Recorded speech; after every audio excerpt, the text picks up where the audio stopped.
قد نرى تقلب وجهك في السماء فلنولينك قبلة ترضاها فول وجهك شطر المسجد الحرام وحيث ما كنتم فولوا وجوهكم شطره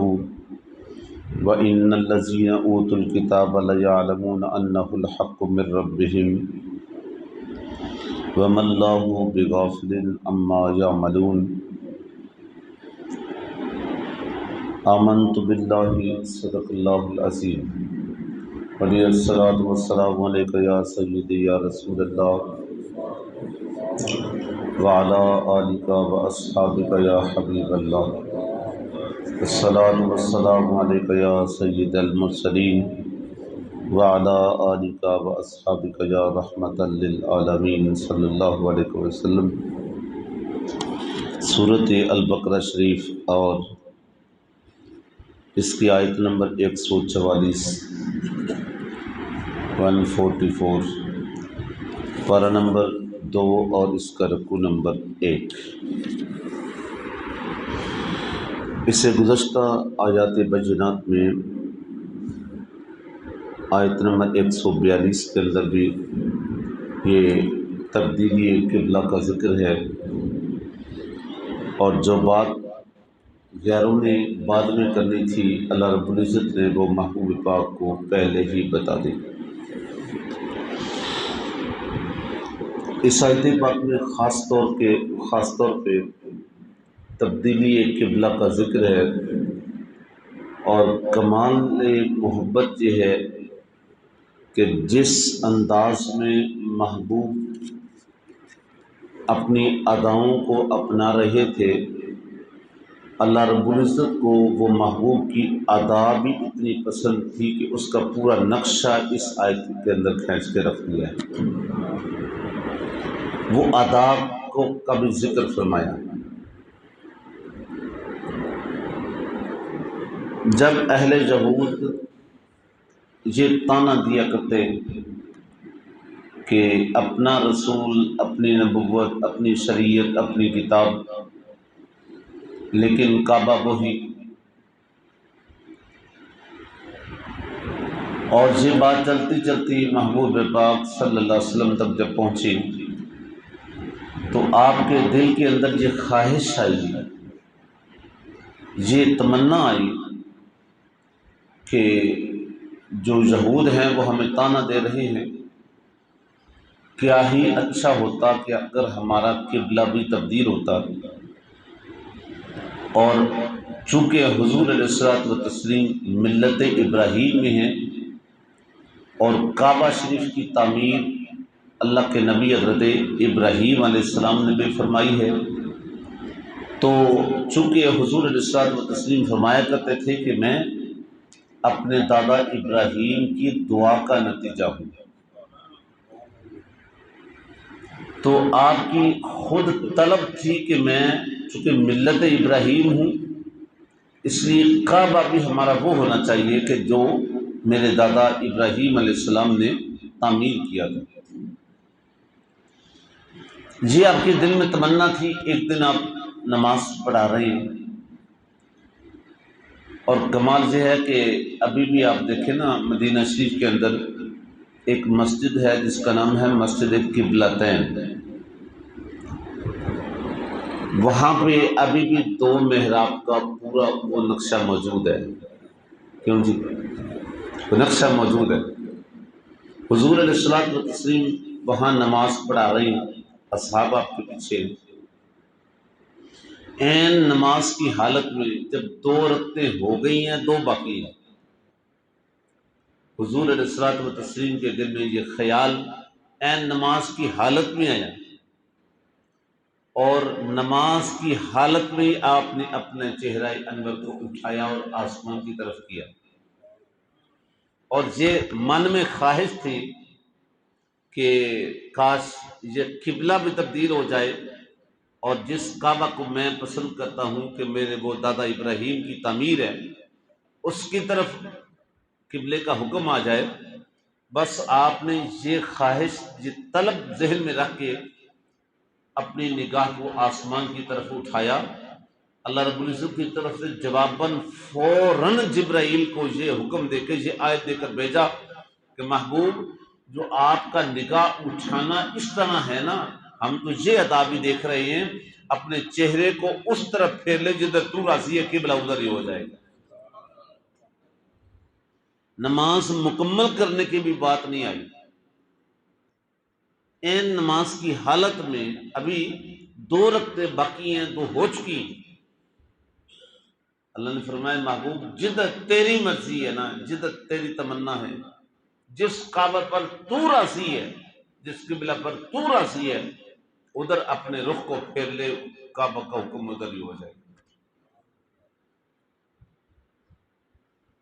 اور وہ نقشہ اس آیت پاک کے اندر اس وقت جی آیت پاک نازل ہوئی، اللہ نے کیا فرمایا، قد نرا تقلب وجهک فی السماء۔ محبوب جب آپ یہ محبت لے کر آسمان کی طرف دیکھ رہے تھے نا،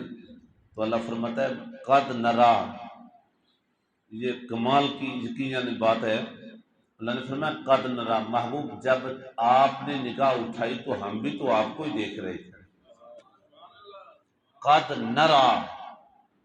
ہم آپ کو دیکھ رہے تھے، یوں کہیے آپ ہمیں دیکھنے کی طلب رکھتے تھے تو میں خود خدا ہو کر میں تجھے دیکھ رہا تھا۔ قد نرا تقلبا، تحقیق ہم آپ کو دیکھ رہے تھے، تقلب وجہک فی السماء، جب آپ نے اپنے چہرے کو، وجہ کا اپنے چہرے کو آسمان کی طرف اٹھایا، آسمان کی طرف، تو فَلَنُوَلِّيَنَّكَ قِبْلَةً تَرْضَاهَا، بس آپ کو ہم پھیر دیں گے اس کعبہ کی طرف، اس قبلہ کی طرف، تَرْضَاهَا، جدھر تو راضی ہے۔ یوں کہیے اس رب کی اپنے محبوب سے محبت کی ادا دیکھیے کہ وہ محبوب کی ابرو کے اشارے پر اللہ اپنے کعبہ کو بھی تبدیل کر دیتا ہے۔ کس طرح کی لازوال، لاجوال اور بے مثال، نہ کہیں پہ اور محبت نظر آ سکتی ہے نہ ہوگی۔ آگے فرمائے فَوَلِّ وَجْهَكَ شَطْرَ الْمَسْجِدِ الْحَرَامِ، بس اپنے چہرے کو پھیر دیجئے مسجد حرام کی طرف۔ اور یاد رکھیں، ایک ہے مسجد حرام کے صحن میں نماز پڑھنا، ایک ہے دنیا کے مختلف خطوں میں نماز پڑھنا۔ تو جو مسجد حرام کے صحن میں نماز پڑھ رہے ہیں ان کے لیے قبلہ ہے وہ گھر بیت اللہ، اس طرف ان کا رخ ہونا لازمی ہے، فرض ہے۔ اور دنیا کے جو دیگر خطوں میں نماز پڑھ رہے ہیں ان کا مسجد حرام کی طرف رخ ہونا لازمی ہے، چونکہ لفظ کیا ہے، فَوَلِّ وَجْهَكَ شَطْرَ الْمَسْجِدِ الْحَرَامِ، دنیا کے دیگر خطوں میں مسجد حرام قبلہ ہے، مسجد حرام کی طرف وہ منہ کر کے نماز پڑھیں، پر پھیر دیجیے اپنے چہرے کو، فَوَلِّ وَجْهَكَ شَطْرَ الْمَسْجِدِ الْحَرَامِ، مسجد حرام کی طرف۔ اور اس کے بعد پھر امت کے لیے حکم آ گیا، وَحَيْثُ مَا كُنتُمْ، اور جہاں کہیں بھی ہوں تم، یعنی دنیا کے جس علاقے میں، جس خطے میں، اور ایسا ہی ہے۔ اب دیکھیں کہ کوئی پاکستان میں نماز پڑھے یا ایران میں پڑھے یا افغانستان میں پڑھے یا انڈیا میں، دنیا جس مرضی ملک میں پڑھے، سب کے لیے اب حکم کیا ہے، وَحَيْثُ مَا كُنتُمْ، اور جہاں کہیں بھی ہوں تم، فَوَلُّوا وُجُوهَكُمْ شَطْرَهُ، اپنے چہروں کو اس کی طرف پھیر لیجیے۔ وَإِنَّ الَّذِينَ أُوتُوا الْكِتَابَ لَيَعْلَمُونَ أَنَّهُ الْحَقُّ مِنْ رَبِّهِمْ، اب وہ بات آ گئی کہ جب یہ تبدیلی قبلہ، دیکھیں جب نئی تبدیل ہوا تھا تب بھی غیروں کا اعتراض تھا کہ دیکھو جی نبی اپنا، شریعت اپنی، اور نبوت اپنی، کتاب اپنی، قبلہ وہی، لیکن جب تبدیلی قبلہ ہو گئی پھر بھی اعتراض۔ دیکھیں جی اگر پھرنا ہی تھا تو پہلے کیوں ادھر تھے، اور اگر ادھر تھے تو پھر پھرے کیوں، پہلے ادھر تھے تو پھر اب ادھر کیوں ہوئے۔ یعنی اس سے نتیجہ یہ بھی نکلتا ہے کہ آپ دنیا کو راضی نہیں کر سکتے۔ جو بندہ دنیا کو راضی کرنے چلے نا کہ چلو لوگ راضی ہو جائے، دنیا راضی ہو جائے، تو پھر یاد رکھے وہ ادھر ہی کھو کے رہ گیا، وہ دنیا کو راضی نہیں کر سکتا۔ ہاں یہ بات ہے تو خدا اور مصطفیٰ کو راضی کر، دنیا خود ہی راضی ہو جائے۔ یہ ماہ رمضان کے اندر بھی ہم نے ایک حدیث پاک پڑھی تھی، جب بندہ خدا اور مصطفیٰ کو راضی کرتا ہے تو اللہ اپنے بندوں کے دلوں میں اس کی محبت کو ڈال دیتا ہے، وہ خود ہی راضی ہو جائے۔ لیکن بندہ اسے چھوڑ کر دنیا کو راضی کرتا رہے تو پھر نہ یہ دنیا، نہ یہ راضی ہو سکیں گے، نہ وہ راضی ہو۔ تو جب تبدیلی قبلہ ہو گئی تو اب انہوں نے کیا کہنا شروع کر دیا کہ دیکھو جی، جب پھرنا ہی تھا تو پہلے کیوں ادھر رہے؟ ان کے لیے جواب ہے وَإِنَّ الَّذِينَ أُوتُوا الْكِتَابَ لَيَعْلَمُونَ أَنَّهُ الْحَقُّ مِنْ رَبِّهِمْ، اور بے شک وہ لوگ جو جن کو کتاب دی گئی یعنی یہود و نصارہ، حالانکہ وہ یہ بات جانتے ہیں، لَيَعْلَمُونَ، ضرور وہ یہ بات جانتے ہیں کہ أَنَّهُ الْحَقُّ مِنْ رَبِّهِمْ، ان کا یہ عمل اپنی طرف سے نہیں بلکہ یہ تو بولتے ہی اس کی مرضی سے۔ اگر انہوں نے تبدیلی قبلہ کی ہے تو اپنی مرضی سے نہیں، حالانکہ وہ یہ جانتے ہیں اندرون خانہ کہ انہ الحق من ربہم، یہ ان کی رب کی طرف سے یہ حکم آیا ہے، ان کے رب کی طرف سے یہ حق ہے، اپنی مرضی سے انہوں نے یہ عمل نہیں کیا۔ یہ بات جانتے بوجھتے بھی پھر وہ اعتراض کرتے، پھر وہ باتیں کرتے رہے، حالانکہ اندرون خانہ وہ جانتے ہیں۔ اور وہ نقشہ اس آیت پاک میں اللہ نے فرمایا کہ بے شک وہ لوگ جن کو کتاب دی گئی ہے لَيَعْلَمُونَ، وہ ضرور جانتے ہیں أَنَّهُ الْحَقُّ مِنْ رَبِّهِمْ، کہ یہ ان کے رب کی طرف سے حق ہے، ایسے ہی یہ حکم آیا ہے۔ وَمَا اللَّهُ بِغَافِلٍ عَمَّا يَعْمَلُونَ، اور ان لوگوں کو پھر تنبیہ کی گئی کہ جب رب کی طرف سے حق ہے، مانتے ہو جانتے ہو تو پھر اعتراض کی ضرورت کی نہیں،